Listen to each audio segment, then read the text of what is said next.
Let's take a moment to think about our daily coffee runs. You walk into a coffee shop and suddenly you're hit with this overwhelming number of choices. Do you want a tall or venti? Hot coffee or iced coffee? Almond milk or oat milk? Caramel or vanilla syrup? With so many options, it can be hard to decide and you might end up feeling less satisfied than when you first walked in. So today, I'll be reacting to The Tyranny of Choice by Barry Schwartz, which explores this very phenomenon. And I found this article particularly relevant because it highlights one of the biggest challenges in our everyday lives, the overwhelming number of choices we have to make. Whether it's picking a movie or choosing a pair of jeans or making bigger decisions like choosing a university or career path, the number of options can leave us feeling, well, kind of stressed, unsure, and less happy.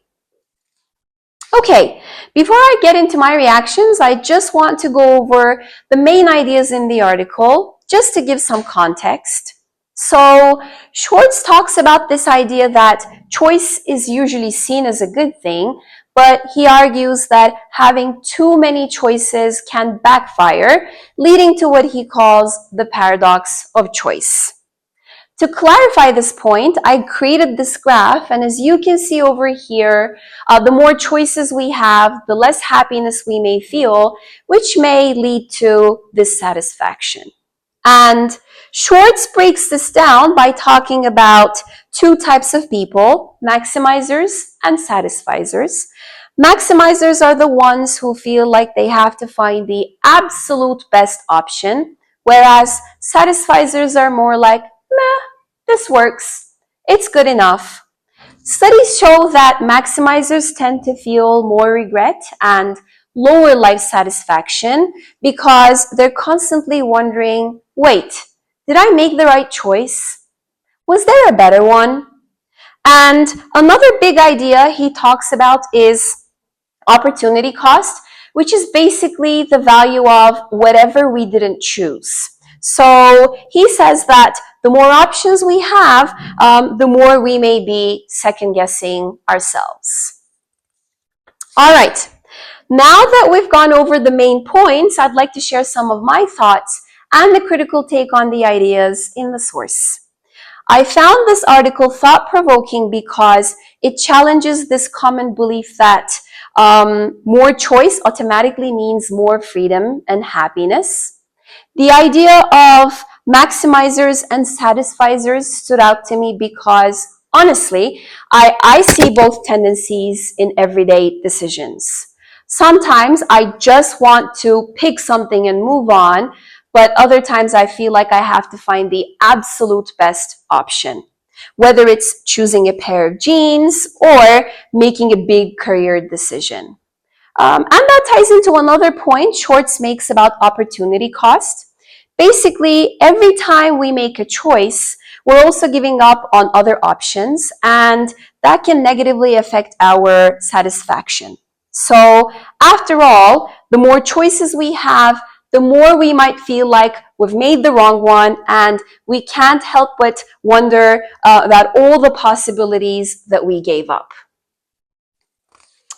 Actually, Schwartz makes a good point, and it is backed by research. I believe that he makes a strong argument, but I also believe that he overlooks some of the positive sides of having choices. I mean, sure, too many options can feel overwhelming, but having them can be empowering.